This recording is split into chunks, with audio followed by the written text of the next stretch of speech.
We're here with number 98 in the Superbike category, racing for the Fanny Castro BMW squad from the Czech Republic. Karel Hanika, just out of qualified fourth. Can you take us through qualifying? Yeah, it was really difficult because we only had one new tire, and by the time I put it on, I had a lot of traffic, and I made my best lap like in 7th lap with the tire, so I had not the full potential since the new tire, but yeah, the race pace is okay, so we need to do just few adjustments on the front to have more stability, but the rest looks okay, so I think the race is going to be closer than now. Closing it. You got the track temperatures rising already. Today is hot. It's going to be even hotter tomorrow. The Bridgestone tires, how they're doing in such conditions? Yeah, really difficult for us because our tire mainly works when it's cold during the night in endurance and so. So for this condition, we need to find the right choice, the right pressure, and for sure we can do the race distance. But yeah, we're struggling with the grip a little bit, so have to be more ready. You're going to take your chances today. Bit cooler, but not much. Yeah, I hope if the weather stays like this, I hope we can fight up the front with the other guys, and yeah, I'll just do my best, try to stay in the front group, and yeah, maybe try to get my own rhythm if it's possible, and if not, follow the others. Right. Good luck for the races this afternoon and for tomorrow. Thank you very much.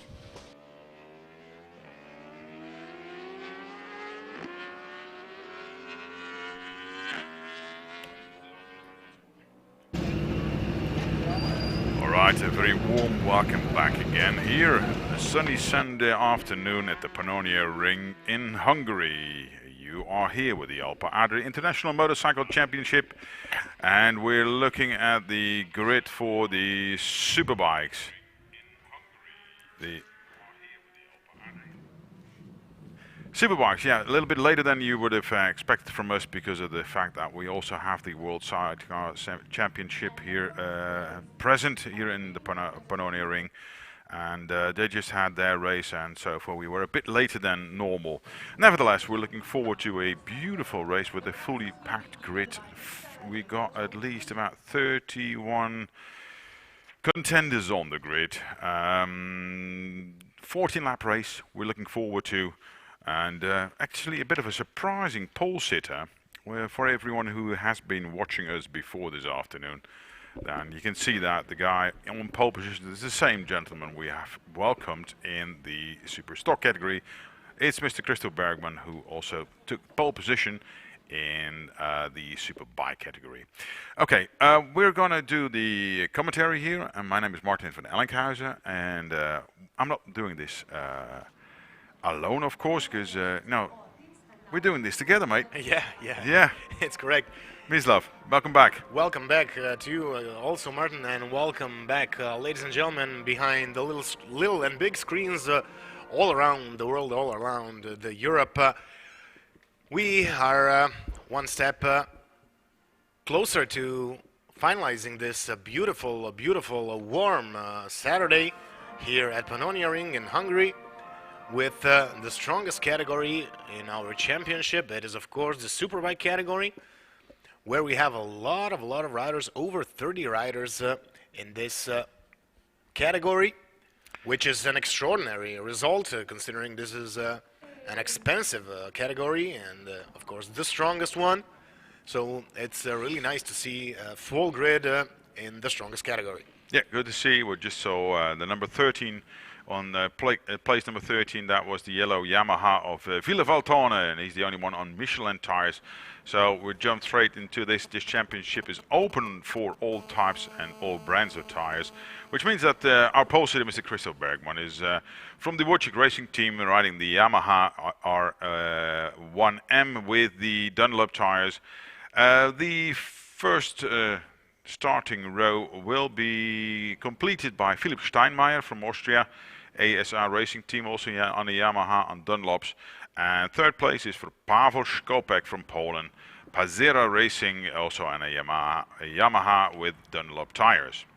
Then we have our championship leader after the 4 races we had so far. It's the number 98 from Karel Heineke, as you just seen in the clip before, from Fanny Gastro BMW Motorrad, with a Bridgestone-clad BMW in 4th position here. He was 5th for a long while during qualifying, was able to clinch 4th, and that will mean that he was starting from the 2nd row. In that particular championship, to go on with that, well, before we do the whole grid, it is Pavel Skopek, who is just in front of him on the 3rd spot, who has got 2nd place with a win and a 2nd place in Assen as well. So, Andrej Jezek, also, of course, in the hunt for the championship, is a bit further back where we can find Andrej. He's departing from 8th slot, so he's got a bit of work on his hand. He's currently 3rd in the championship, so that's the numbers 1, 2, and 3 for now, for after 4 races. So I think Karel's got a bit of work cut out. As you heard, the Bridgestones are not really optimal in these warm conditions, although we're a bit later in the afternoon. Might be an advantage. Yes, it's hard to say, but we have to consider that Heineke is a world-class rider, and for sure he knows how to manage his tires very well. And that is the important thing in this race, the tire management. And we must not forget, you mentioned Pavel Skopek. He's the brother of Marek Skopek. Yeah, was a bit unfortunate in the stock. Yes, who was a bit unfortunate in the Super Stock 1000 race, which we had early on. So. Also, the last year, Pavel competed in the Superstock and the Superbike as well. This year, he decided to go all in into the Superbike category, but he will have work cut out for him with Karel Heineke, who is a well-known world-class rider, who has been competing, who won actually the Red Bull Rookies Cup back in his day, back in 2013. And then switched to Moto3 World Championship for Red Bull KTM AO team. Aki Ajo, yeah. But yes, Aki Ajo, of course. He stayed there for 2 years, and after that he also did 1 year in one other team. Cannot remember which it was, to tell you the truth. After that, he came back here in the championship where he competed while he was still young, and now he's also competing in the Endurance World Championship for his team. Yeah, it's good because he's talented, but only with the Moto3, with his posture, with his composure, he had to override the bike in many occasions, and now you can see he's fitting like a glove onto that BMW. So I think there's a huge potential there for Karel to grow further, even beyond other classes, and he's doing a really good job. He just had 1 DNF in race 2.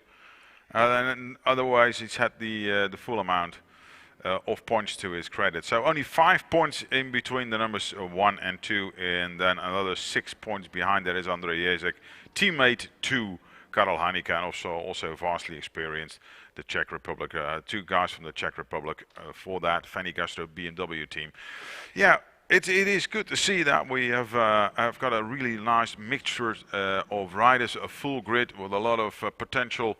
But the upset of the day is actually Christoph Bergman, who wasn't really comfortable with his superbike instead of his stock bike, and still managed to clinch the pole with a significant difference of 0.7 of a second, which is in superbike category a bit of a milestone. Yes, definitely. But we cannot count out Karel Heineke, who has been dominant throughout this season, although he had a crash in Slovakia Ring in the 2nd race, therefore he got 0 points, and he has now 75 instead of, I can be brave and say, a clear 100. Yeah. So, of course, Skopek took the opportunity in Slovakia Ring in the 2nd race after finishing 3rd in the 1st race, and managed to pick up a lot of points, although Skopek had some trouble in Assen, only took 9 points in the 1st race. Well, at least he got a podium in the 2nd race. And then second place in the 2nd race. So 75 compared to 70 points for 5 points advantage for Karel Heineke. But as I said, no matter that Heineke is starting back from the 4th position, most definitely he's the one we should watch out, because But I do think we have got a fight on where Christopher Bergman in the Superstock race in Assen and here as well, you know, hit it more or less his own way. I think I think he can make it a nice fight in the late Saturday afternoon. It's good to be here. You see the sun is declining a tiny little bit, but the temperatures are still rising. The grid is being cleared right now as we talk. You hear the bells going, so the whole full team will have to clear the grid. We're a bit behind in schedule. That's the reason why we had to reschedule this race over 14 laps till this time of the day. So they're going to do their warm-up lap, and in the meanwhile we'll run through the names in order. We've seen some of the faces on the grid, but in third row, because we already had I'll go for a second row where we will meet Karel Hanika, Irenes Sikora and Nico Toni. Third row for Patrick Kozniak, Andrei Jejek, as we mentioned, and Brogiri. That's the RSV4. No, the Aprilia. No, the Ducati. The 1004-cylinder V4. One of the few Ducatis there for Marco Jerman, also a name which has been in Superbike history for a long time already. Yes, in the whole Alpe Adria championship since early 2000s, he was winning back in 250 GP class. I remember in 2001 in Rijeka, Dubrovnik. So well-known rider, well-experienced rider in the Alpe Adria championship. This year he's competing in the Superbike with the Ducati. Still having some issues with the bike. Yeah, it's not the easiest bike to go around with. Yes, because it's a quite different bike this year, because a lot of people got used to the Ducatis having the power from down, you know, from lower RPM. Yeah, talky V2s. Yes, that's true. Yes, and now it's a quite different situation.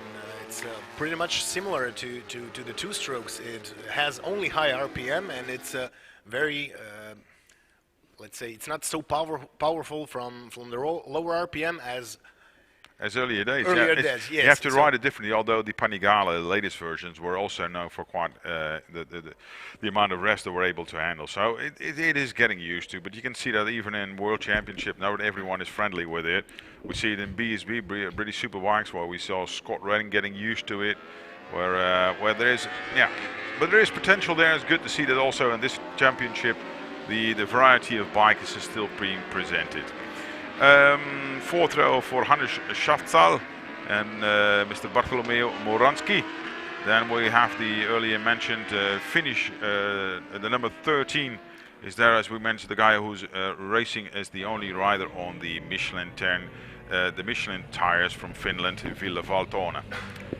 Then Wacław Bittmann, Milos Sijak, Thomas Heintaler, Piotr Falat, Bartolomeo Landowski. Lewandowski. We saw him before, didn't we? Was he in the other kind of well? Wow, let's get on the road with this race, because we've got 31 guys, and we'll get to them later on. We're just waiting for this race to get started and take you with us, which promises to be a wonderful race over 14 laps. Everyone is trying to take his slot, waiting for all the flags to be waved for all the riders taking their positions. Right, red flag is to the side, and let's concentrate on the flag and who is off. Good start for Christoph Bergman, good start also for Pavel Skopek. Looking to who's going to get the whole shot. This is the 7th. Skopek got the whole shot, number 19. So he pipped Stefan Bergman, which he was also pipped within the... I think somebody's running wide there. Yes, somebody went wide. Off the track, but still going. I believe it's Nico Toni. Another one. Like that. It's now number 41. I believe Philipp Stenmeier was now out of the track for a moment. A big crowd here at the opening turns of the Pannonia Ring. First left-hander, you know, crowded there for him, but the guys in front are trying to pull away straight away. Somebody got, you know, caught in that melee of riders in the first corner, but we'll have to broaden our view a little bit back again to see who has escaped, because the first 3 riders are trying to escape already as we speak due to those earlier run-ups. Here somebody's really in the dust. That's what we had before, because it's quite dusty on the track due to the fact that they're still constructing the go-kart track here, and a lot of dust has been blown onto the track yesterday, and we see anyone who is off the line is immediately within the dust. Let's have a look who has been able to pull away, let's say, about a dozen bike lengths, and that's still Christopher Bergman, the 71. Yes. Yes, still Christopher Bergman. After somebody went a bit wide, couldn't quite catch who it was. It looked like a Ducati, maybe it was Marco Jerman, not sure. Still, we'll have to wait for the official classification after they pass the start and finish line.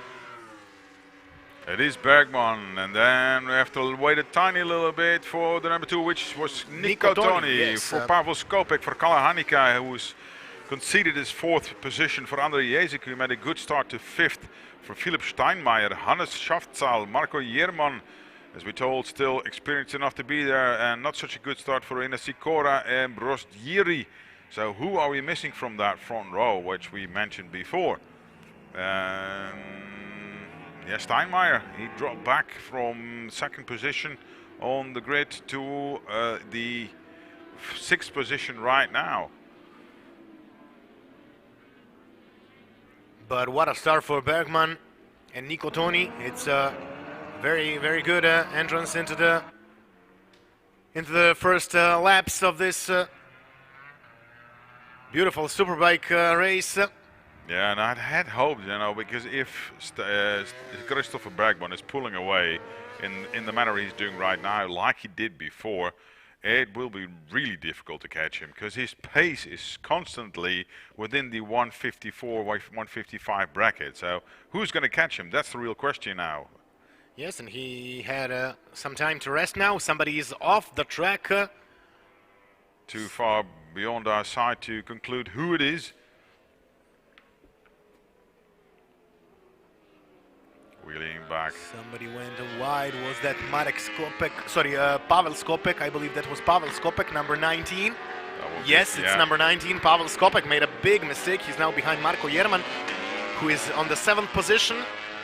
Now Skopek is 8th. Also, we were mentioning earlier that Skopek had made a mistake in Assen, therefore only took 9 points for the 7th position in the first race. This is a repeated start. Somebody had a bad start. I believe it was Andrei Jezik, the blue BMW from Mercury Racing, who had been held back in the crowd. A bit of a shame, having the whole shot and still being able not to, It's difficult when you have a lot of riders which are close in times, lap times. So. Well, we're already looking at a 154.9 from Christopher Bergman. And, almost 2 seconds faster, right off the top. Incredible. Nico Toni is doing a great job in 2nd position, the guy from Austria. But Karol Hanika has already gained a spot and is coming through in 3rd place, and that's due to the mistake that Pavel Skopek made on the pressure. So that was been handed to him, the 3rd position. So 4th is for Andrei Jezik. Now teammates closely together following Nico Toni, but the gap created by Christopher Bergman in these 2 first laps is already 3.5 seconds, which is a lot. Yes, since we had a change in the time schedule, in the timetable, Bergman managed to rest a bit. Now we have a change for the 2nd position. I believe Hanika took over Nico Toni, and he's now our new 2nd placed rider. Yes, for sure, that is Karol Hanika. Yep. We are just awaiting confirmation to see his black 98 number, but most definitely. Yeah, it's the blue, it's the 98. It should be him, yeah, because it's the color of the fairing which is giving it away. But he's got a clear track in front of him now, and see what he can do with a clear track. Whether he's able to catch and even copy these times Christopher Bergman is pushing down. He was faster in the last lap for a clear 2nd in front of Nico Toni. Therefore, he managed to hunt him down and pass. But we'll see now over the start and finish line what is a new best lap time. So we have Bergman with 155.4, then Hanika 156.1, but he overtook and definitely lost some time there. That is always the case when you go into an overtake, you lose a little bit of time. lose a little bit of time, yeah. definitely. So Good recovery from Philipp Steinmeier, now in 4th position, and has pushed Andrei Jezek back to 5th, who couldn't keep up with him. So that's good. You know, after a poorly first 2 laps, he's recuperating quite well now in 4th position. Anders Schaftsal is in 6th, and the 7th position for our experienced Marco Jerman with the Ducati, and he's therefore the first of the Ducati riders for Pavel Skopek, who's trying to recuperate. And if you look at the lap times in that particular group, when we're talking about from Hannes Schaftsal up to the guys in 10th spot, that's all in the 158 bracket, so they're pretty close together. yes, we'll see. Can maybe Jerman hunt down Schaftsal and maybe take the position number 6. Also, Pavel Skopek is very close. They're all, as you said, in mid-58s. Skopek slightly faster than the other 2. Again, we are with the leading man, number 71, Christopher Bergman, winner from the Superstock 1000 race that was being held earlier today. Right behind him on 4.5 seconds difference is Karl Hanika, being followed then by Nico Toni.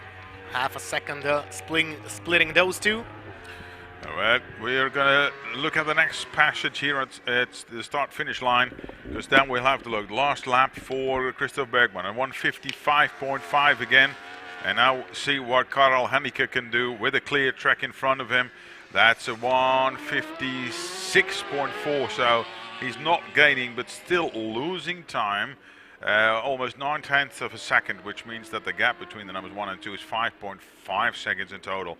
Then Nico Toni at a 0.8, because he's copying the pace of Karl Hanika, so he's not letting go at this moment then. And we're looking at Philipp Steinmeier. He did a 155.9 and was actually quicker than the guys in front of him. So he's catching 3rd place, Nico Toni. The difference was 1.4 seconds, so he could be able to close that gap towards Nico Toni. And what was Andrei Jezek doing is recuperating quite well and actually getting his PB or his personal best to 157.339, but therefore not keeping the rear wheel of Philipp Steinmeier. Number 41 is still very much in contention for a rostrum place here in race number 1, Worlds of the Superbike category in the Alpe Adria Motorcycles Championship. It's a stock, of course, while we have a look at the blue fairing of Karl Hanika, who is in pursuit. Of course, racing with those Bridgestone tires, which we normally see more within the endurance. Used to be in MotoGP, of course, as well. So let's see if the difference in characteristics of those tires make a difference during the course of this particular race. Another lap under the belt of Mr. Christoph Bergman, and we're looking at a 1 minute 55.3. Consistent low 55s should do the trick. If we look at the 55.9, another 0.6 of a second gained by Christopher Bergman. Hanika, Nico Toni, personal best to a 56.6. Deficit 1.3 second. 0.7, Philipp Steinmeier increasing the pace again, closely onto the back wheel of the Polish BMW of Nico Toni. Andrei Jezek trying to keep pace but losing ground at this moment. Further on to the grid, then we got Pavel Skopek, who had such a brilliant start. 6th position, the 7th position for Hannes Schaftsal. Marco Jerman, 8th position, 9th for Brozieri. Milos Ciak, the 10th position. Vilde Valtona from 13th on the grid now into 11th position. So Michelin rider from Finland with the Yamaha. Then Bartolomeo Moranski for Patrick Koziniak. And Vaclav Bitman, also from the Czech Republic, now gained a spot from Gettelbauer from Austria. He's lost a place now in 15th and is therefore the last one to get some points in this particular Superbike category. Yeah, our Swiss contender, Yves Lindegger, is also present during all these races. He's currently residing in 18th position, just out of the points. Another lap gone by for Christopher. Let's have a look. 6 laps to go, ladies and gentlemen. Another 55.4. Yeah, nothing going wrong there so far. Looking good, and we'll look at the lap time. Still gapping the number 2 position of Karel Hanika, so a difference now 6.8 seconds. Yes, the difference is growing for sure between Bergman and Hanika, but also Hanika is building his advantage over Nico Toni and Philipp Stenmeyer. Ondrej Ježek on the 5th position. 6th is Pavel Skopek, who managed to pass in front of Marko Jermanin, Hannes Schaffsal, sorry. Yeah, we on got the 7th position. We got a blown up. We have a crash. We have a crash. Somebody's down. He's not getting up. There will be a red flag immediately. This race will be red flag, ladies and gentlemen. I'm 99% sure of that. He's not getting up. We had a crash in the last corner before exiting onto the start and finish line. High-speed corner coming out of that last corner, now gaining speed towards the straight in here with the finish line. Yeah, well, we'll wait what the race direction says. And we have another dust cloud in the back of the grid, so there's something going on. I think that's the ambulance going from the back where they're stationed. Yeah, we got ambulances all around the track, so just wait for whatever the race direction is doing for now. For they are still racing. No, legs are out. We got a leg flag. Yeah, as predicted. But of course, we always want to wait what race direction is deciding. Now we got a visual as well. We got 6 laps under our belt. It was 8 according to this. I'm not sure if this. We got with 8 laps to go still, so that will mean that we'll have to restart. I don't think they're going to call it quits yet. We'll have to wait if we can get any information from race direction what the procedure was. The regulations say that 70% of the race must be completed in order to be finished. So yeah. It's not finished because we haven't had the 70% mark yet. All right, let's see what that's going to be. We wish all the best to the rider who we have been missing and has crashed in the last corner just before the finish line. Probably got a bit too wide. Quite a few people take that green rumble strip to the full max, and while most riders now entering the pit lane, our top 5 have already entered pit lane so far.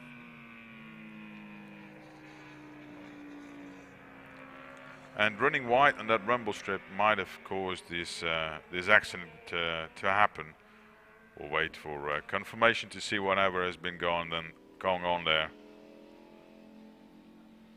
There definitely was another rider there because yes, and he must start his bike to come to the Parc Ferme actually to the Parc Ferme so he can get so he can continue the race. He has 5 minutes to come back into pit lane. Yes, back into pit lane so he can continue. He's got some troubles with. I believe that Milos Čihak is the one who crashed in that final corner. Could be, but well, let's not get into assumptions straight away. But the timetables should be telling this, but that could be. We don't have an official confirmation, but unofficial confirmation is that Milos Čihak on the BMW crashed out of his 10th place, because we see almost everybody in the pit. The other one, Kozniak, could have been one of the guys, or is it we have Zikora? Kozniak, Gorski. Yeah. Kozniak and Gorski on. Now Gorski went into the pit. And only 2 riders are not in the pit, according to the transponders. Sigori already bailed out after 2 laps, so he wasn't there at the time the red flag came out. So there's no restart for him then. Yeah, for the very late afternoon. A very unusual place to get a crash, actually, to be honest with you.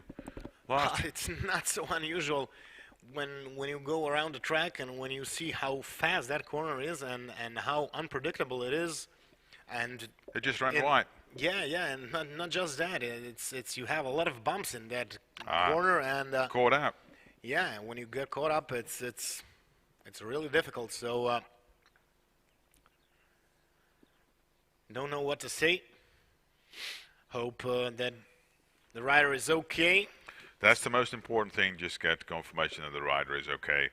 But as you said straight away, he was in a dangerous spot, wasn't on his feet straight away, which means that they call in the red flag straight away, because the safety is first, as always.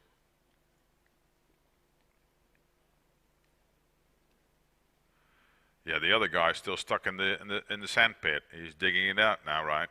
He's had some help from the marshals. But obviously there's a technical issue on that Yeah. bike, so he cannot. He cannot continue so far, so he'll have to be picked up out of the gravel trap. So those are those two bikes. One that crashed on the final corner, and the other one we saw up. But most definitely those are two guys, Cihak and Kosniak. But we do not have an official confirmation who is the rider that got hurt in that final corner. So most definitely we will have the confirmation. Yeah, we might go to commercials if we'll call a break, and then we'll get back to you as soon as we know what the procedure will be, and as we guess, it should be a restart for the remaining 8 laps, but we'll wait for the confirmation of the race direction. We'll out for the commercial, and we'll see you back shortly.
a very warm welcome back here at the Alpe Adria International Motorcycle Championship, Day 1 at the Pannonia Ring, Race 1 Superbike Part 2. We had a red flag situation earlier on, and we're gonna have a restart with a race over 5 laps. Due to multiple incidents in one lap, the race direction decided to pull out the red flag. We just saw the thumbs up from the guy who was leading by a fair bit of a margin, Christopher Bergman, who had pole position and therefore was able to pull away about 6.8 seconds in total when the red flag dropped. But now they'll have to start all over again.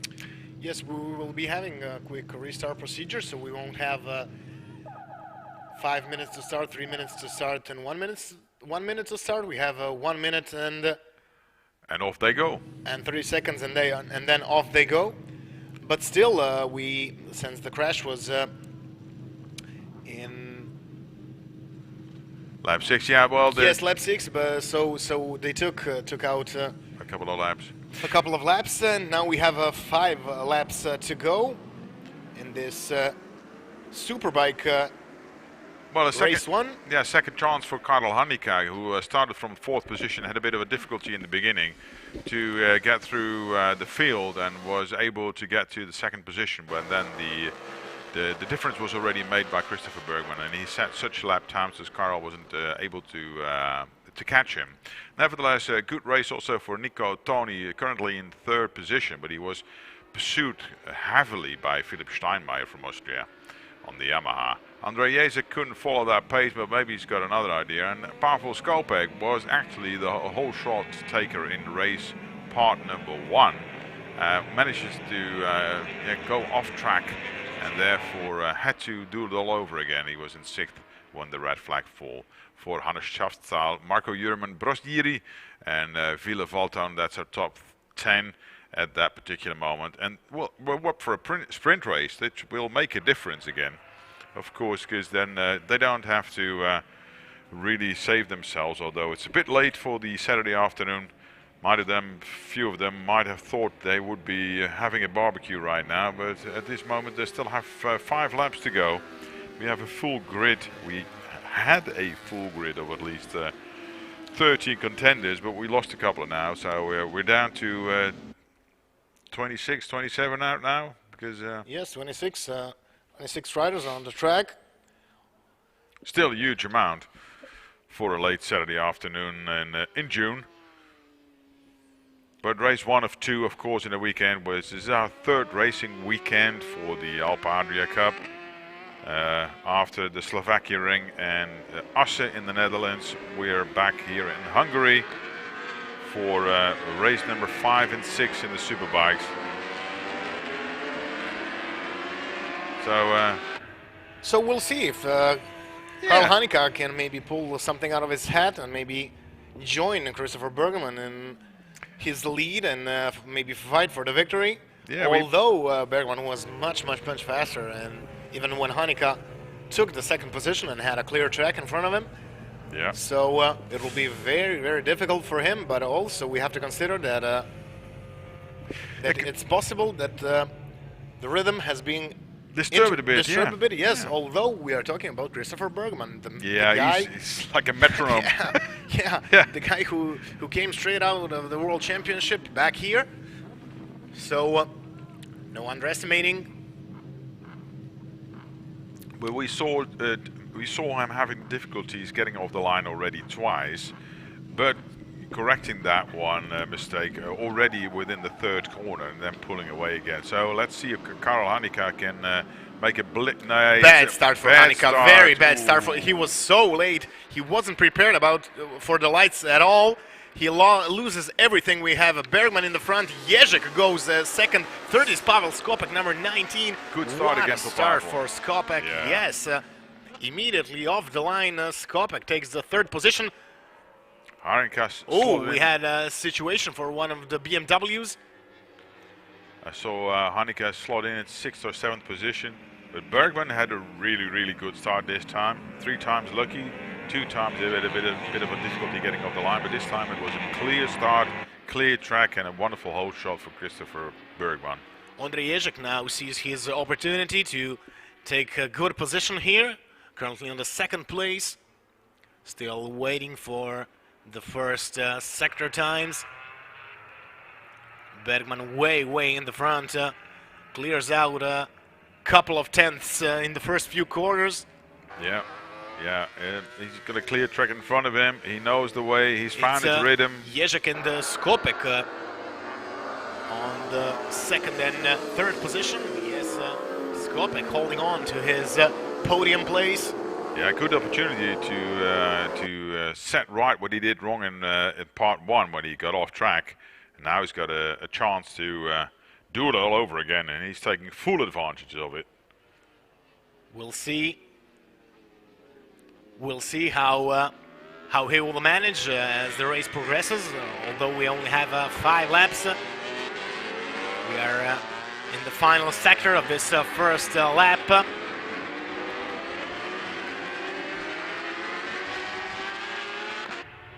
Still crowded. 26 riders in the race. Going out onto the start and finish line is Christopher Bergman, Ondrej Ježek and Skopek right on the tail, and then waiting for the timesheets to refresh, and then we got the Hannes Schafzahl with a very good first lap in 4th position. But Skopek took the 2nd position, and Ježek is now in the 3rd place. You said Schafzahl on the 4th place, and then Toni, Hanika, Jerman, Brožiri. Terrible start for Karel Hanika, from 2nd on the grid to 6th in the first lap, and he'll be knocking himself like, oh man, did I beep this up? Yes, this is a difficult situation for him because he only has 3.5 laps now to recuperate his position and get back up there, because now Skopek is in the best position in the overall standings. Of course, if he takes 2nd place and Hanika stays 6th or 5th, it will be a small disaster for the Czech rider. Of course, he has a chance to make everything up tomorrow. We saw again a fight. Somebody is out. Is that who is that? Is that it's difficult Philip? To see. No, Stenmeier didn't start this race, unfortunately, but. It's out of screen, we can't see it right now, so... yes, unfortunately we can't. And we do have a few guys who didn't start, let's see who it is. But on track, and look at that pace of Pavel Skopek, I think... Yes, Hanika is now on closing down, yes, on Nico Toni. He is right on his back wheel. He's on the tail of Nico. Nico wasn't able to keep the pace as well in part 1 of race 1. So no wonder there, but, you know, as you said before, the race is quite short to be able to gain a lot of position since the first through. That's absolutely flying lap there for Pavel Skopek. He's done a great job. It's 50 is the fastest lap so far. Yes, the fastest lap of the race, 55.2. For Pavel Skopek. Difference between Christopher is 1.9. Ondrej Ježek not able to keep up at that pace, and if we look at Karel Hanika, it's a 56.4 because he's still in the wheel of Nico Toni, but he's not in the brink of putting a pass on him. Still not able. He's just blocking him. He's making himself as wide as possible. Yes, it's a specific situation. Toni defending his position in front of Hanika. Yeah, which he's entitled to, of course, because he's fighting for his position, not giving away. And the other rider was still off track, trying to bump start his motorbike, but it's not working. Clearly not happy with the situation. Toni taking the defensive line. Karel not able to do anything about it. He's just been held up, but the pace of Nico Toni is still just a tiny bit too fast, just a bit of block pass on him. I think we're just a few laps to go. Yes, 2.5 laps to go only. Again, we are with Christopher Bergman in the final sector of this track. Exiting this hard left corner. Skopek is not so far away. About 2 seconds dividing them, and this is a group of 3 for the podium, it's Ondrej Ježek, number 45, And hey. followed by Nico Toni, who is trying to pass him. And can Nico Toni pass in the front? Yes, it looks like he did, but again, it was a ballsy move, but he made it stick, the passing. He just put the front wheel next to him and just forced him a bit wide, and it looks like that Karel Hanika also took advantage of that particular moment while they're coming over. Now it's Nico Toni, it's Pavel Skopik. Nico Toni now for Karel Hanika for Ondrej Ježek, who lost 2 slots in 2 corners. Yes, a difficult situation, but Toni realized that he's under pressure and that he needs to move forward. He managed to do so, but Hanika is still on his tail, and this is now a fight for the podium, for the last place on the podium, 3rd position. Now Toni goes wide. What a mistake! Way too wide. That's calling leaving the door open, but this is not a door. He left the whole staircase open. Yeah, no, he could pass there easily. So it was actually a bit of a giveaway. Overshot the corner tiny a little bit, Nico Toni, and handed over the 3rd position on a golden platter. So 3rd, Karel Hanika right now.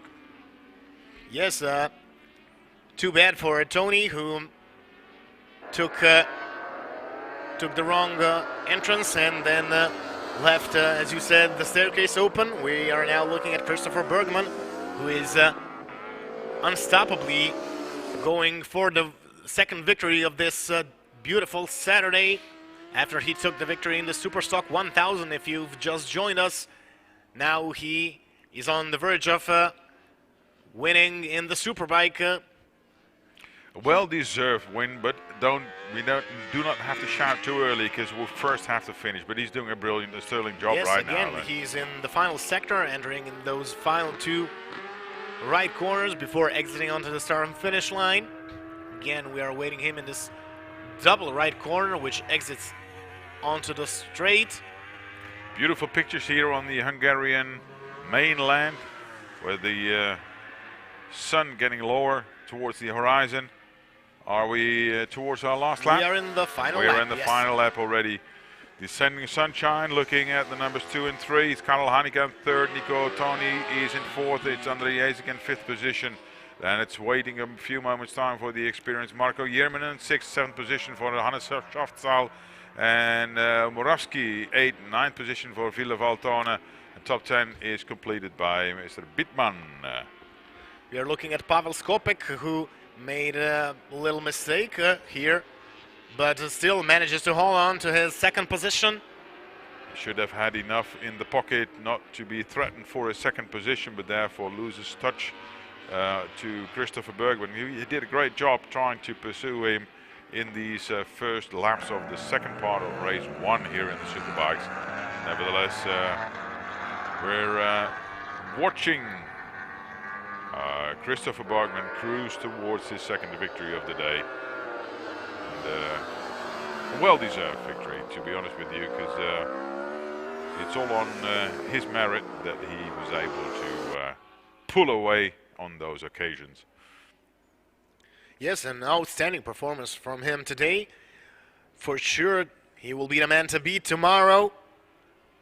Yeah, he's finally found the soft spot within the track. He took his time. He was caught by surprise due to the track conditions. Bumpier than he thought, narrower than he thought, and he said it was a very thin line. And he found that particular thin line and is copying that line lap after lap, which concludes in this victory.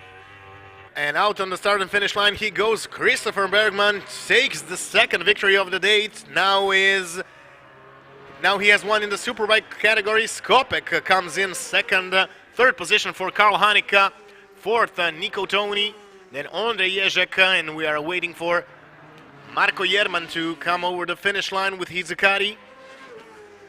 Yes, he comes in 6th. Good result for Jerman and his Ducati. Hannes Schaftsal on the 7th place, Bartolomej Moranski 8th, Ville Valtonen, Václav Bittman, Gerald Gesselbauer, Brožíry, Piotr Falat, Yves Lindeger, and in the 15th position Stanislav Polak. So that's it for the points for today, given after the Superbike race has been divided into 2. Congratulations, sporting gestures for all these riders, and points are given. But well, it has been an exciting first day here in the Pannonia Ring. We're looking forward to tomorrow. Of course, we're going to do the whole show all over again for race 2, and we hope to welcome you live again here on YouTube tomorrow. Well, we will be starting the races at what is it? 5 minutes past 11. There will we be welcoming the Alpe Adria Cup, the 600 category again. They'll be racing together for 8 laps, and we'll have we have the 2 cup races first in line, as you mentioned, at 10:50 and at 11:25 for the 1000 category. Then the break. Yeah, together with the FIM Sidecar World Championship, which is also held here on the Pannonia Ring. They'll have their gold race tomorrow, which is a race over, what is it, 50 laps or something like that. So we'll cut back to you at the hour of 13:35 with the Honda Talent Cup, then the Super Sports 300, the Super Stock 600, the Stock 1000s again, and we conclude with the Super Bikes like we did today. And that will be again over 14 laps. So plenty to look forward to, which means that we are going to say goodbye from the Pannonia Ring for today. Looking forward to meeting you again tomorrow. Thank you for watching, and see you tomorrow.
And in second position we'd like to call Paweł Skopik from Poland.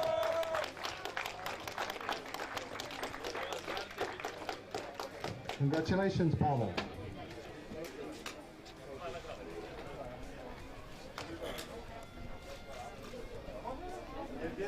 And in first position, number 71, Christopher Bergman from Sweden. Congratulations.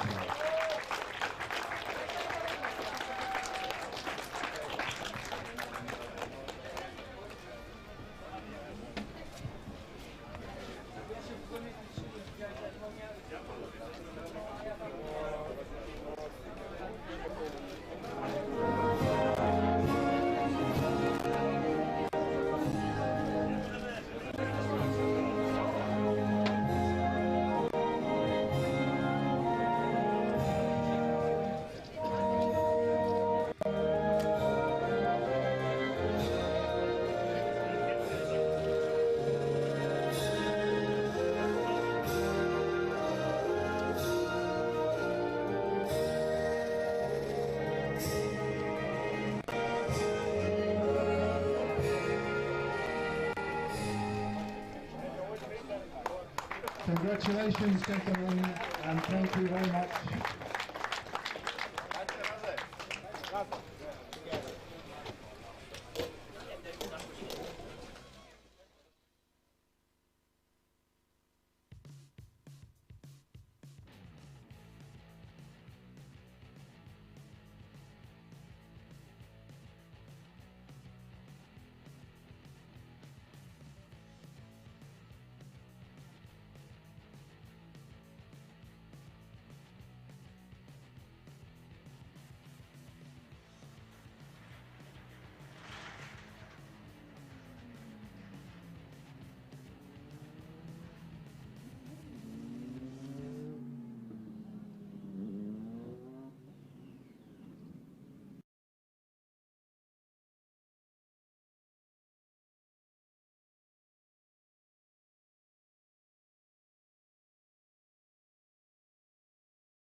Very good afternoon, a very warm welcome here at the Pannonia Ring in Austria for the Alpe Adria International Motorcycle Championship. We're about to go underway for the Alpe Adria 600 Stock Cup, and they're off for their race. In total over 8 laps. We're here together in the commentary booth with Mislav Perkuzic, a very knowledgeable rider who has been here before racing this particular cup as well. Second race of the season. We haven't welcomed them in Assen. They're back again on track.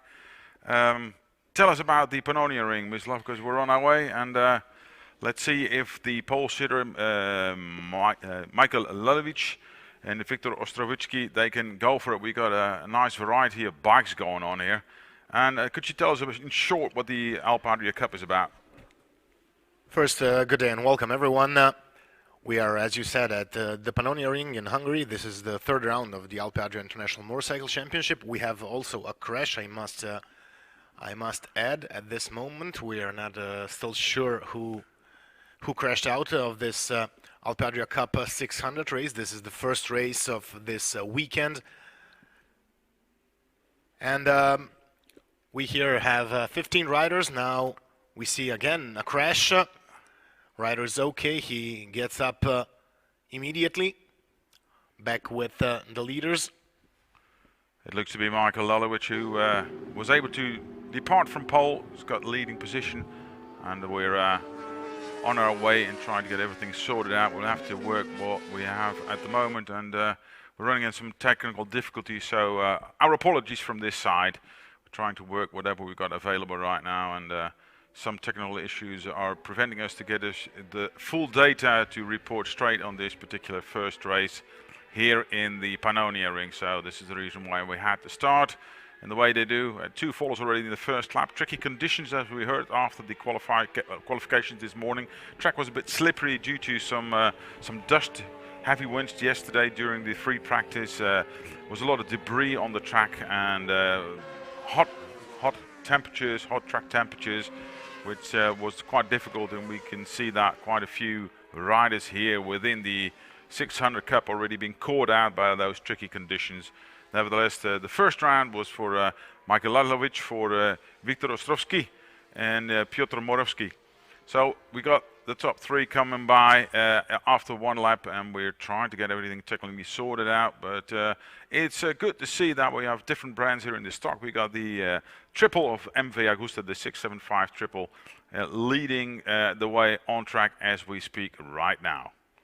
Yes, Viktor Ostrovsky now takes the lead on his MV Agusta. This is an 8-lap race. The first lap is behind us, 7 more to go. This is quite a difficult and technical track with a lot of sharp corners. So riders need to take in account, of course, the next corner coming after those hairpins, because we have a lot of connected corners here, so the track is really difficult. Yes, I've heard from a couple of the riders. It's actually quite narrow. It's a bit bumpier than it used to be. It's a very safe track, as I've known, and one of the few tracks you can actually ride around clockwise and anti-clockwise as well. And as you can see, we're going clockwise at this particular moment, and in total 23 turns in total, and a challenging track, but you need to get it quite precise, which our guy in second place wasn't doing quite right now, to get the ideal line and find the right overtaking spots. If we're talking about overtaking spots, Mislav, what are the best overtaking spots on this particular track? There are a couple of them. We'll be telling you exactly on which part when we arrive. We must add that Amir Osmanovic now took the 3rd position from Piotr Moravsky. Osmanovic is the leading man in this Alpe Adria Cup classification, in general classification. So he started from the 4th position and now managed to get up in front and take the 3rd position. He's now in a solid lap time, very close also to Ostrovsky's best time. We're now looking at the MV Agusta. Looks like everyone's settling in after a couple of laps. Lap times already dropping. We're getting close towards the pole sitting times already of a 2:04.16 from Michael Lalovic with that number 95, and he was able to do that in this morning qualifying. But temperatures has risen. Track temperatures has risen over the day, so I think they'll be running into new conditions after a couple of laps already. We see Ostrovsky now slightly pulling away in the leading position, leaving Lalovic behind. Still Osmanovic on the 3rd position. He's a couple of seconds behind the 2nd placed. Yeah, it's about a gap of about 4.5 seconds he has to bridge towards Lalovic. Not easy in an 8-lap sprint race.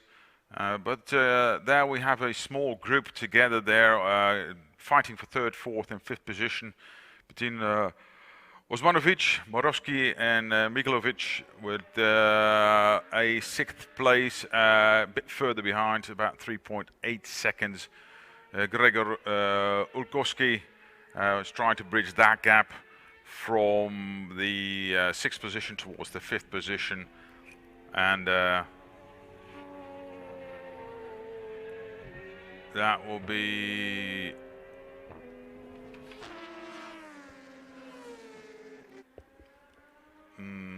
going on for that one. Fastest lap, look at that. We got a 2:03 right now, and that's quite remarkable if you could take into consideration that the Triumphs Daytona, the 675 triple, is only running in 11th position. So that's the number 92. Something must have gone wrong there, and now he's finally picking up the pace. Yes, and that's number 92. It's Christian Navoyski. But best time is for him is 2:03.175 compared to Ostrovsky's 2:04.6. Must have gone something wrong within the first lap, which we missed entirely, because he was able to start from front row from 3rd position. Missed probably due to one of those crashes in the first lap. That was out of our sight, so he's finally picking up the pace, and he's the one who should have been in front with the other guys, but now he's trying to catch up. But the deficit made already in the first few laps, so we're talking about a deficit of about 27 seconds in total, which will be a tiny little bit too much to bridge with the remaining laps still on the board. But of course we've got another 5 laps to go, so maybe rostrum positions could be anywhere in the vicinity, because that is a bridge he might be able to gap.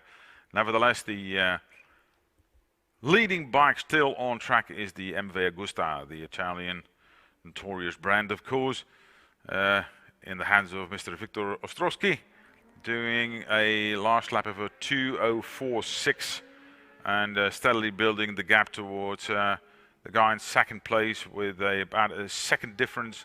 He's still trailing quite closely within that particular second should be.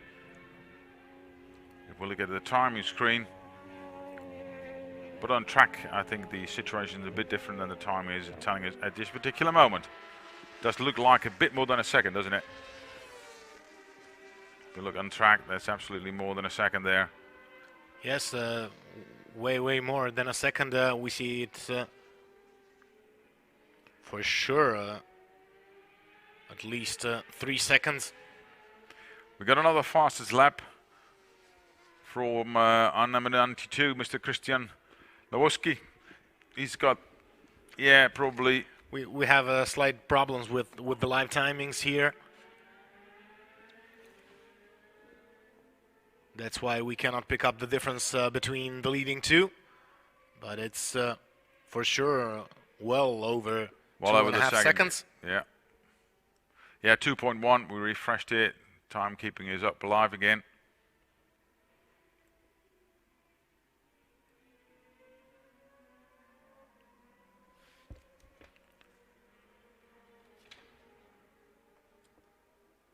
See when you get some backup data available to get this show on the road.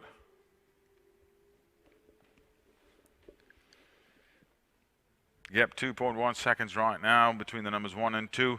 Viktor Ostrowski and Michael Lalovic. And then trailing with a deficit of about 7.8 seconds. So the top 1 and 2 are gone. And we're looking at number 92, still in 9th position. Doing great. He's consistently lapping as the only rider on track in the 2:03. He's making differences of about 6 seconds a lap towards the number 8 position. But yeah, we have missed, unfortunately, what happened in that first lap.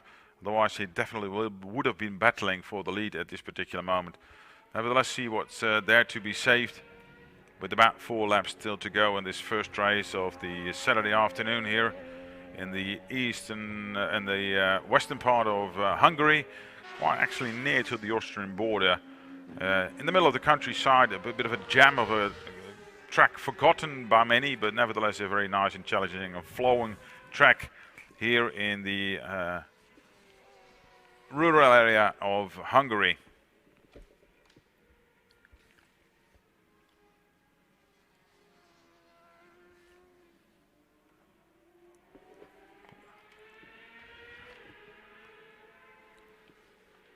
We're back with the leader, the number 1 plate. Victor still commanding lead. Now also lapping around in the 2:03 bracket, picking up the pace. He shouldn't be because he's not threatening anywhere, but probably building up on his rhythm with the with another 3 laps to go.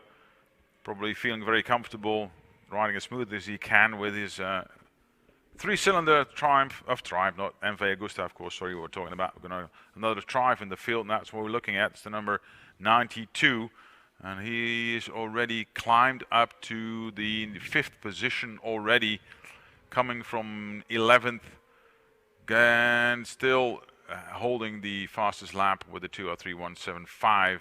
Now lapping at a 2:04, trying to bridge the gap to the Suzuki in front of him.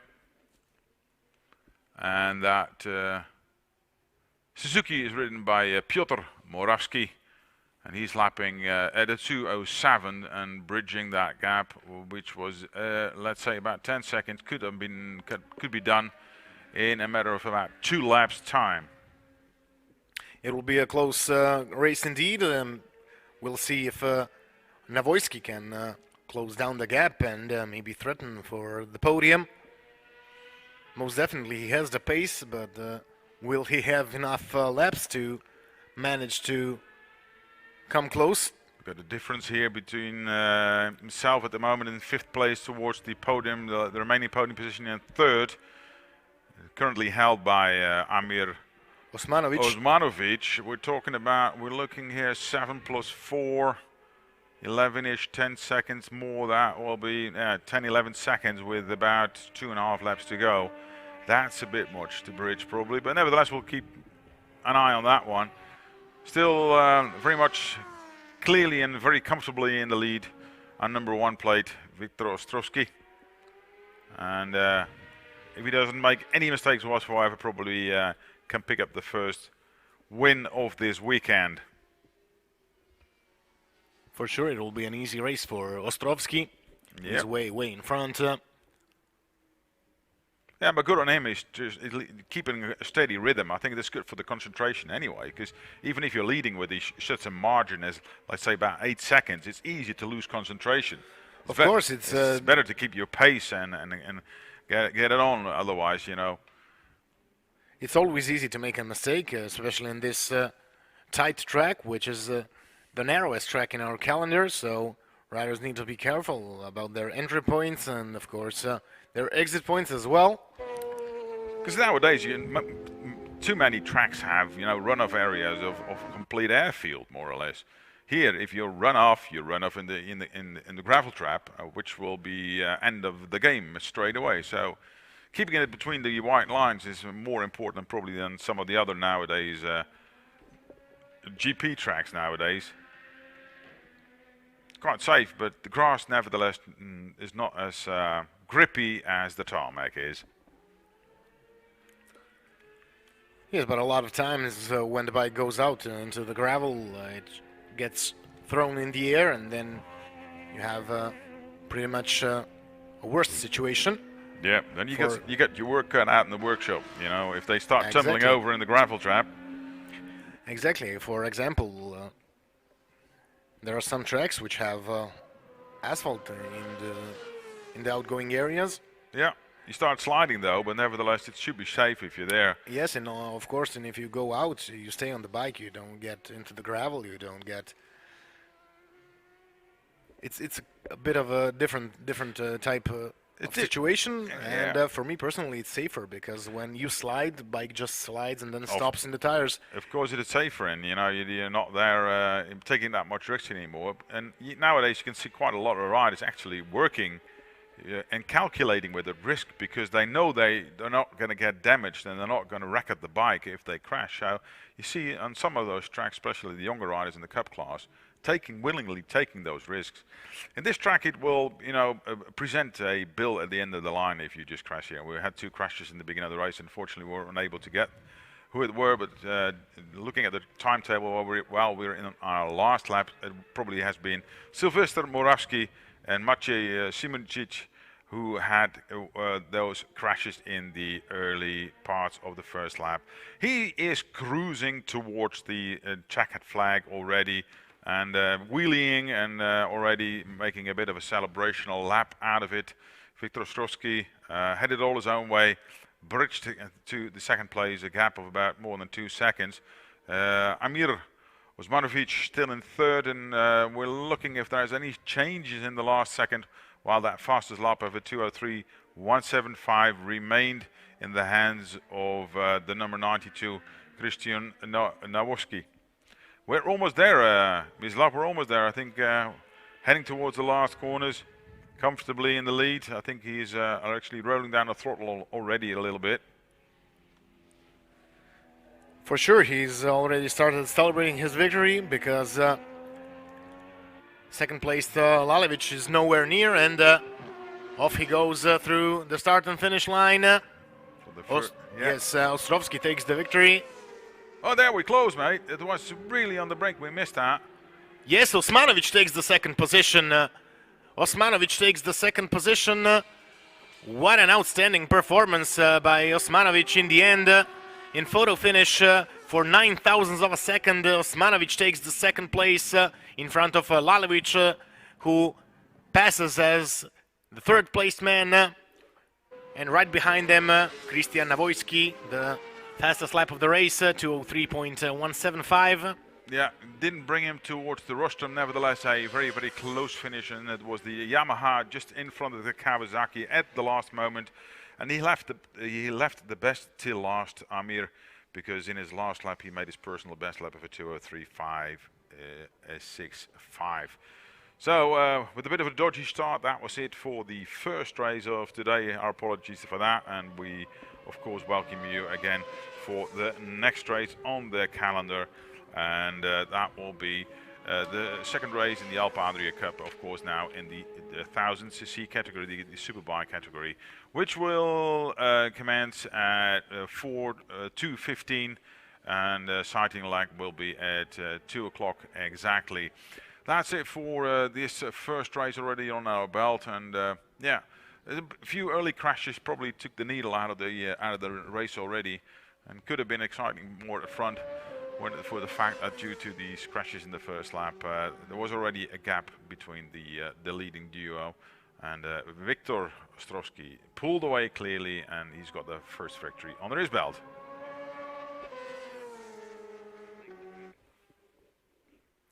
So we'll be taking now a short break and returning to you shortly.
So a very warm welcome back here in Hungary at the Pannonia Ring for the second race of this afternoon in the Alpe Adria International Motorcycle Championship, and we're talking about the Alpe Adria Cup, the 1000cc second race where we had the 600s.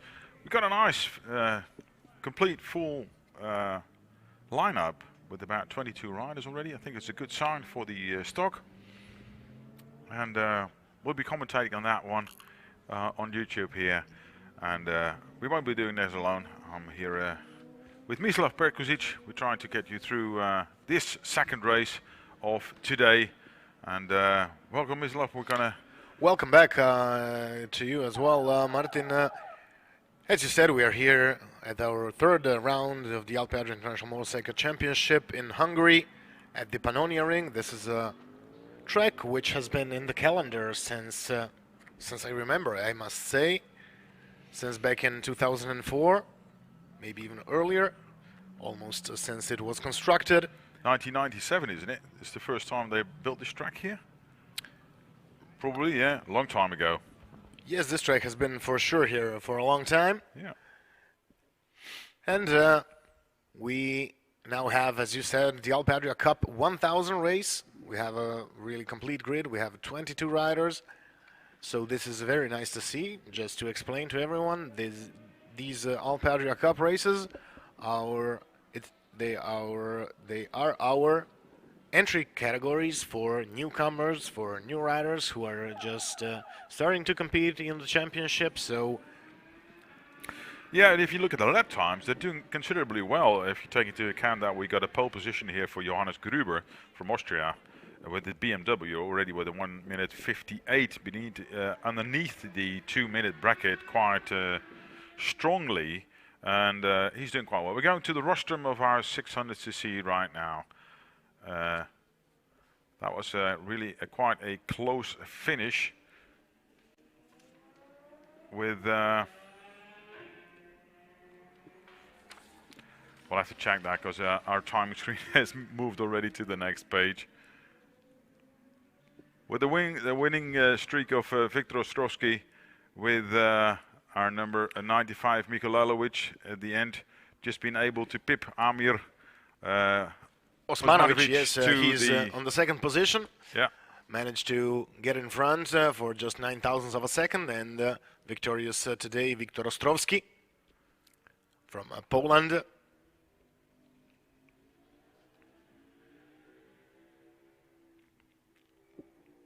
Yeah, really close finish for the guys in second and third place. And hit a commanding lead with the MV Augusta. Took the lead after the third race. We're up for the national anthem. That was quite short because we're going to go back to the grid again where we were when we left up before the ceremony of the 600 Cup. We go back to our starting grid where we have Jaroslav Budzinski in the second place, number 777, and he's accompanied by a Dutch fellow who we actually missed in Assen.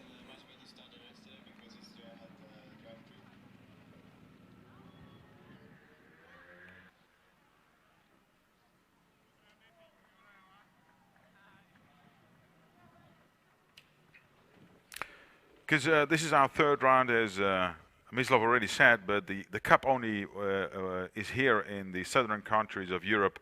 They were not there in Assen, and nevertheless we had a Dutch name on front name, Robin Krijkamp, and he's racing for the AF Motors Ducati Touran Ducati team. He's in the front row, and within the championship Robin is got second place, and the guy who's actually leading the championship after 2 races in the Slovakia ring early this year is Radoslav Brandebura, and he is actually departing from the second row in 5th position. We got in the top 3. 4th position is for Erik Daniel, and alongside Radoslav, as we met, is Artur Duda, and he completes the second row. Yes, so third row is Przemysław Purcha, and then right by his side is Radek Kubista and Christian Kloczek.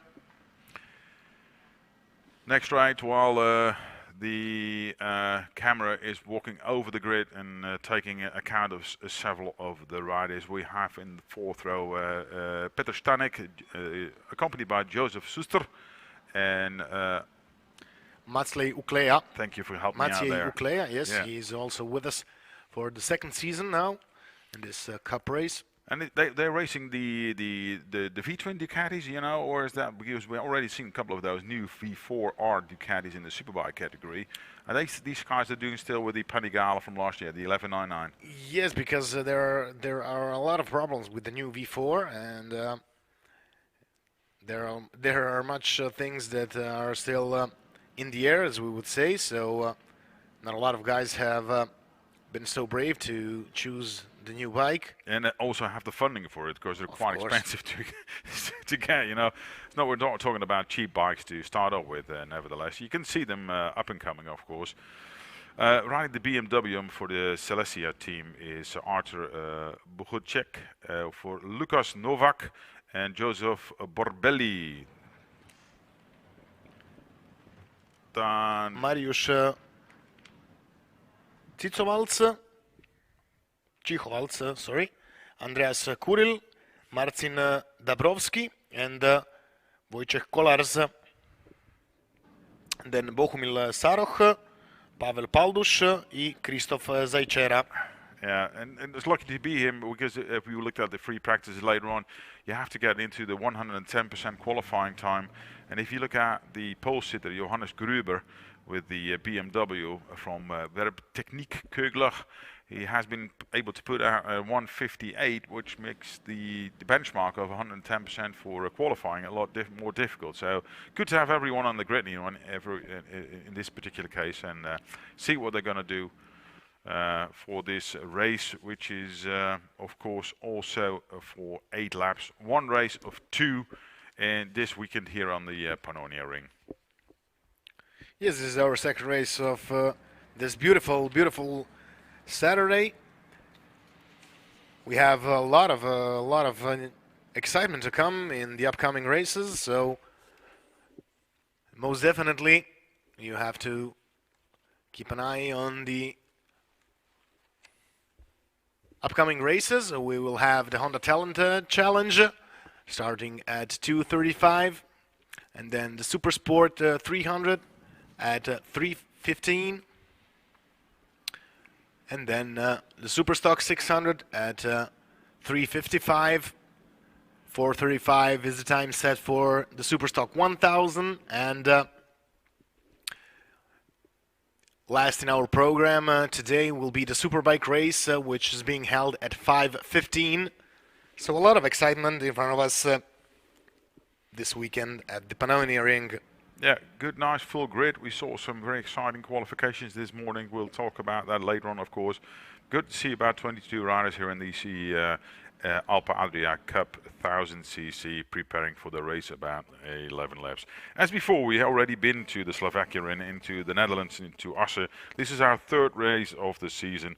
We'll be heading towards Ossersleben a bit later on in the month of July, the 19th till the 21st of July will be in Ossersleben in Germany, which is new on the Alpe Adria calendar as well.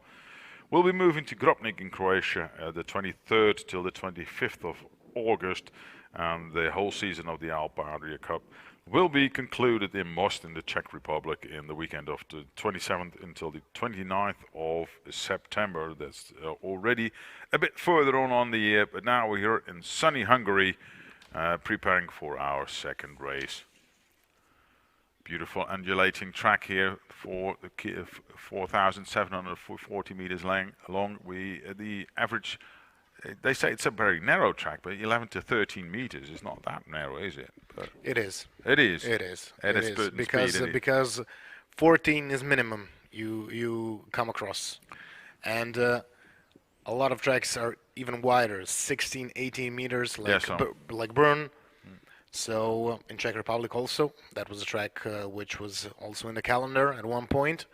So this is quite a narrow track, and you have to be precise in your lines, otherwise it gets even more narrow. Yeah, it will be a challenge as well because we have also the World Championship sidecars here today, not being broadcasted over the network, but you probably can see it over the FIM network later on.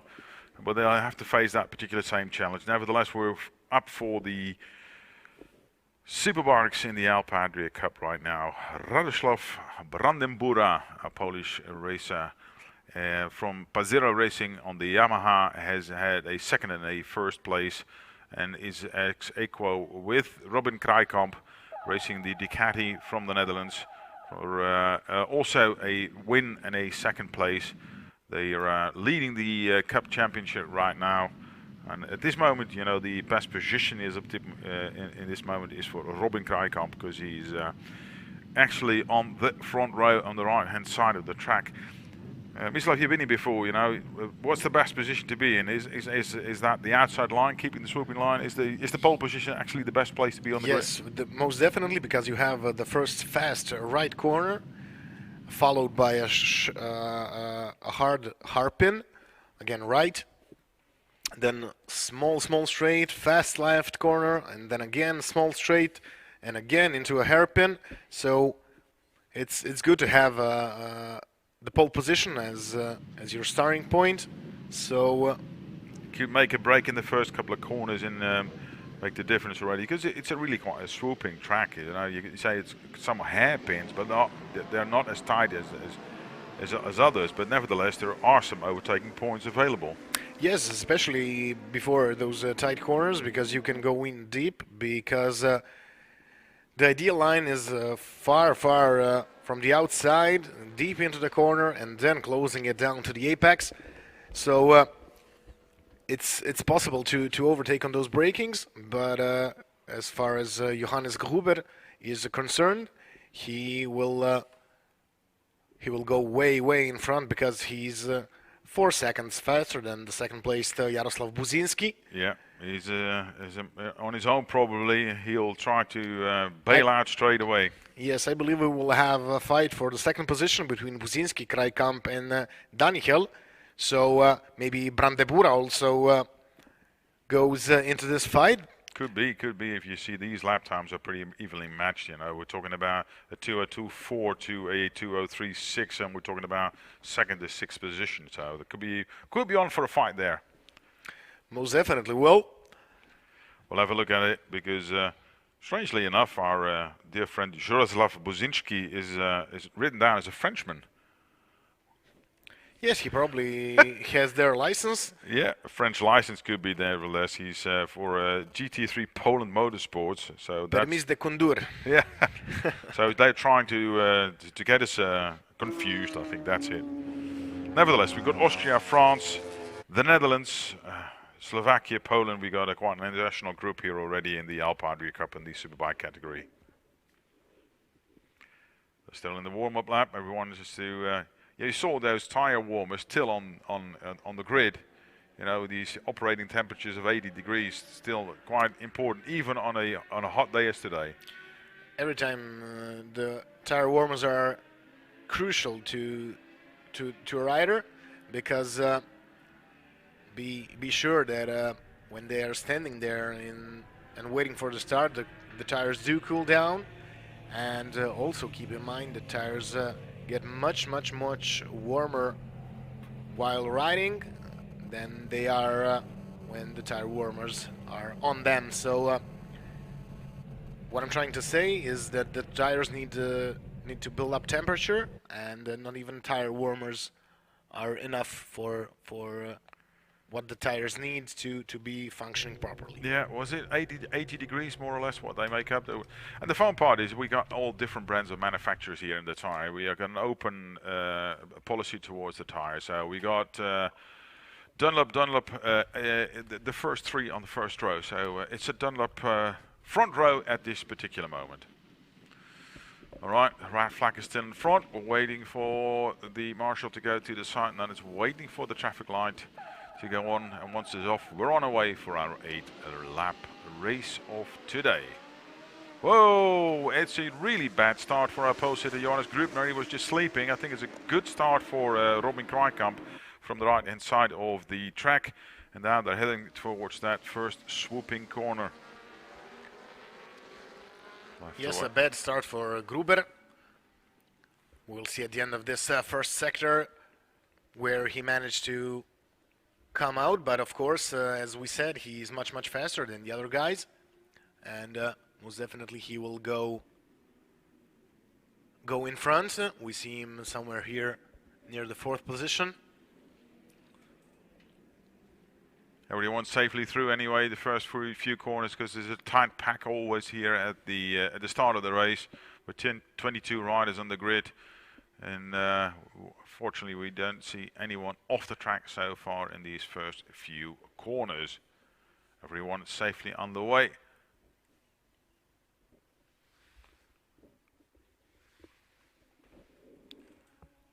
So in the front, number 777, Jaroslav Buzinski. He has a big lead. Yeah, made the best out of it with his BMW leading at this moment. So we can see clearly now in the yellow.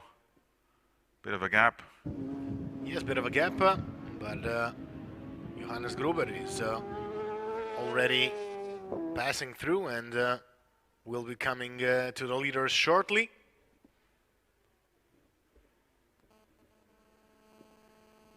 So Buzinski. Our DL line is quite narrow.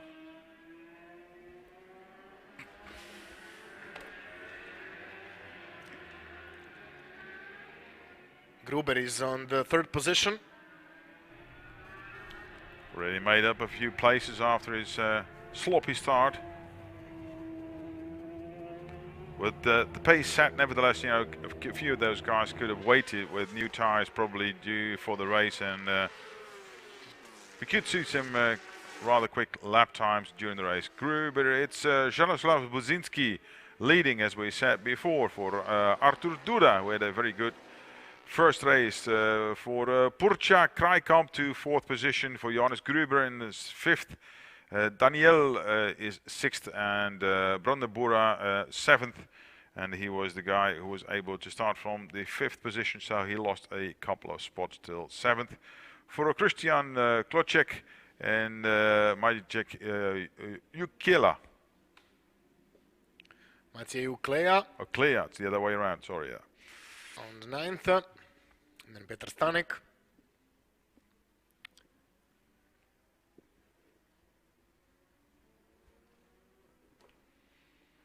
Back with our leading BMW, Jaroslav Buzinski. It's tight. It's the number Artur Duda, who's doing great at the moment in 2nd position. Actually starting from 6th position. He was one who gained the most in the first few laps of this 8-lap race, and it looks like Robin Krijkamp has taken 3rd spot from Purcha.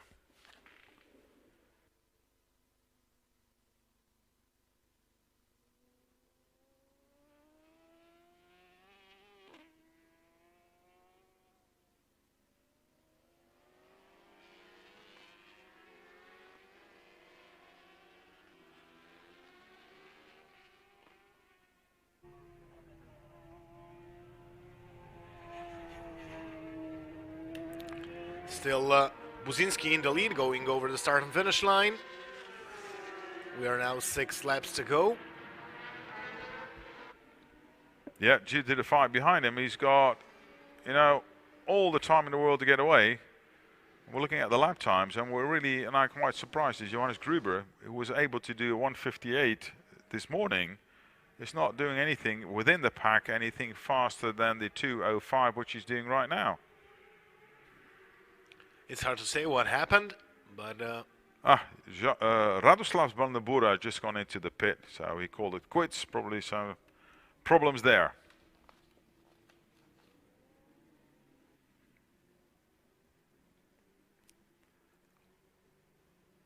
Already, come on, it's 6 seconds lead for Buzinski.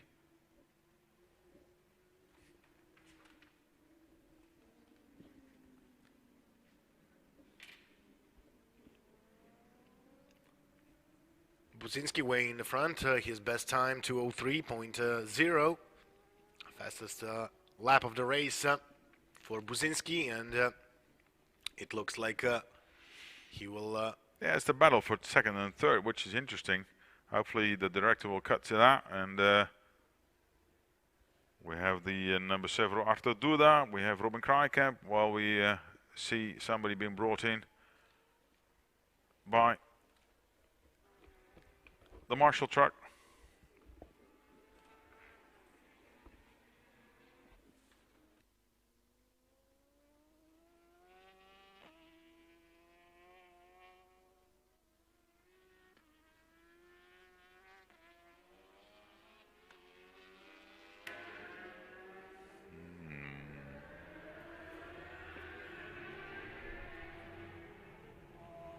Yeah, comfortably in the lead right now, as we said before, and while the cameras have picked it up again. Jaroslav Buzinski with a 2:03 again. Johannes Gruber finally got the pace on the way, got through the pack now in second position with a 2:01.62, making the difference. He still has to bridge a gap of about 4 seconds with this pace, 2 seconds a lap.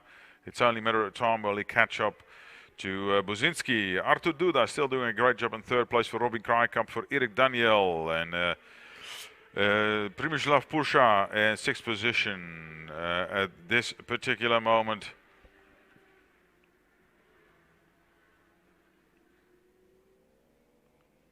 Everyone has gone to grips with the conditions of the track, which is constantly changing, of course, due to the high temperatures here in the western part of Hungary, which means that quite a few guys who actually practiced quite early this morning still have to get used to probably in the first couple of laps. But everything's settling down right now, and especially Johannes Gruber, who's taking up the challenge of hunting down Jaroslav Buzinski.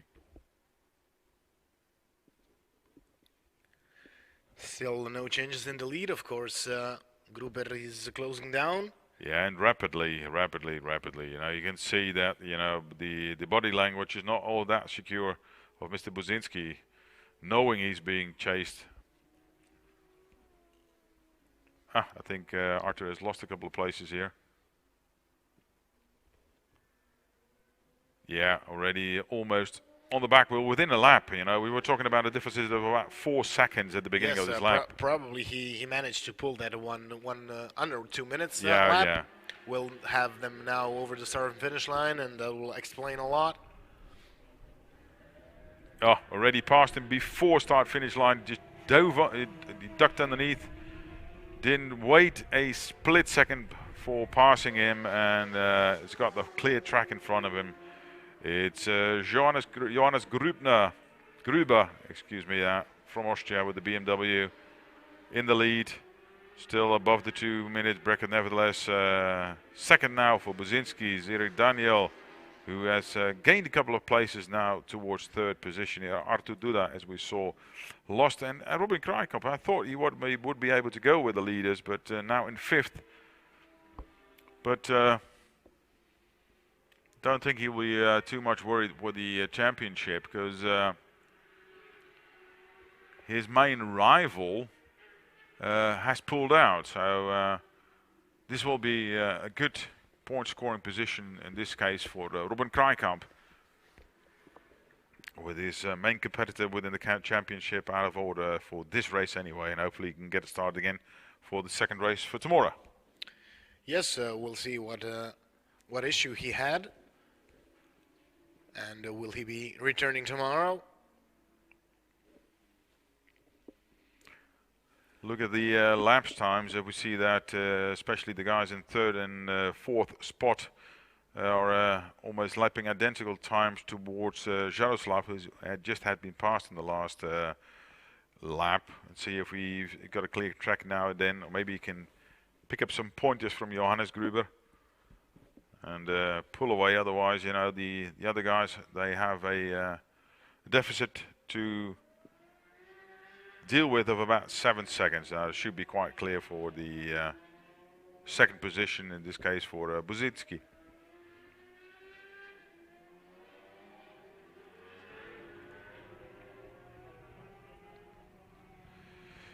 The guy who was in the third position in the championship after 2 third places in the first 2 races in the Slovakia ring is the number 58 of Radek Kubica, and he's in 10th position right now, getting some valuable points.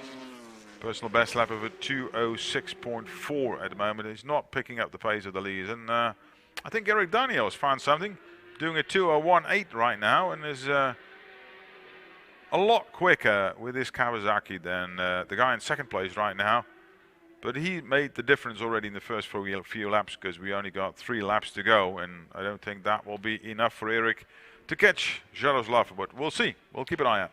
For sure, he has an opportunity. We'll see if he will take it. As you said, a little less than 3 laps to go, 2.5 more or less. A big fight is there for the 4th place. There's Krajkamp Duda. But as we can see, they are also having bigger gaps as the race progresses. Yeah, it's good to see, as you already mentioned, Mislav, that in this class, this stock class in the Alpe Adria Cup 1000cc, everyone is fighting at their own level. You see a couple of guys fighting for 12, 13, 14 spot, still trying to make the best out of it. And 209s, nevertheless, they, a bit of close fighting going on there as well, in between Novak, Lukas Novak, and Artur Bujacek. And they are having the fight of their own, everywhere on the track they're having fights for them anyway. Well, Johannes Gruber doesn't have to open the throttle up much more than he does right now, probably saving his tires for another race. The gap he is bridged already over 3.2 seconds.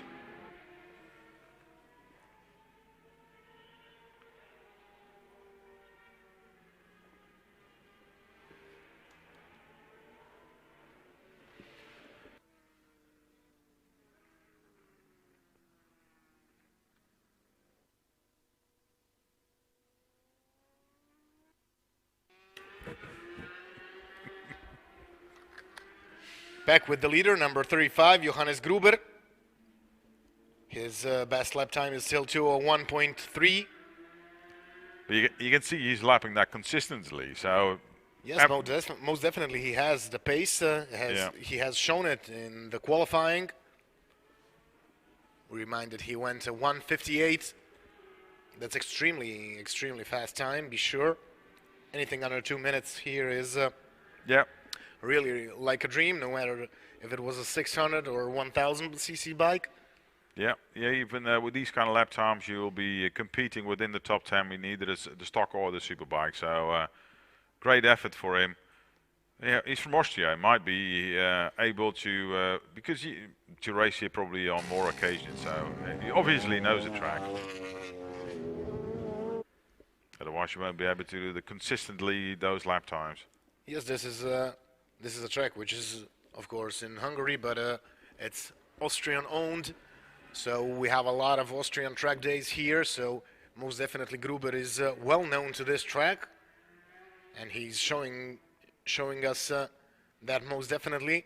Yeah, it's imprinted in his brain. You can see it by the consistency of his lap times, and he doesn't need to push any further than that because he's got it in the pocket anyway.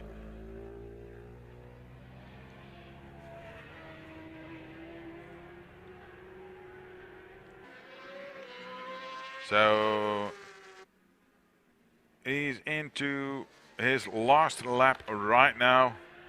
So in another 2 minutes, he's got the victory under his belt. Look at the gap he's already bridged. He's now 9.3 seconds toward Buzinski, who's still pretty not that comfortable anymore. If we look at the lap times of Eric Daniel, the gap is only 0.4 of a second, with the last lap of a 2:02.8 for Eric Daniel. So he'll have to really be careful not to lose that second place. Jaroslav Buzinski, who had a flying start to this particular race, and obviously is probably not going to hold on for that second place any longer with the pace that Eric Daniel is showing right now with the Kawasaki. Unfortunately, we can't see that at the moment.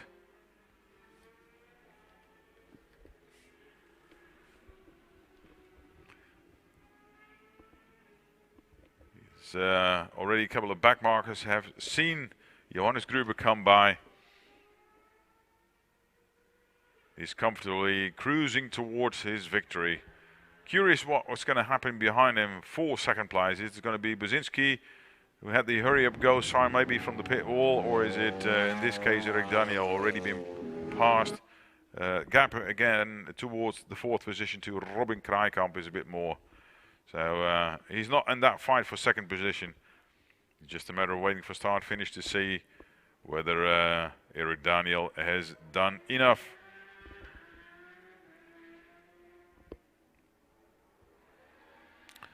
Last couple of corners, last sector we're approaching right now, and we're within the last corner towards the checkered flag for the second time this day, and it is, as predicted, Johannes Gruber who takes the checkered flag. And now we're looking for the second position, and is it the number 27 or the 20? Yeah, as it is. Was that the back marker? Yeah, that was a back marker, and it's waiting for the other guys. But it's Erik Daniel. Erik Daniel on the second position in front of Jaroslav Buzinski. Buzinski lost the second position. Kraaikamp passes as 4th. Behind him Artur Duda, Przemyslav Purcha. Then Radek Hubista, Petr Stanek, Maciej Ukleja, Christian Kloček, Marius Cicovalc. And then we're expecting Novak Bujček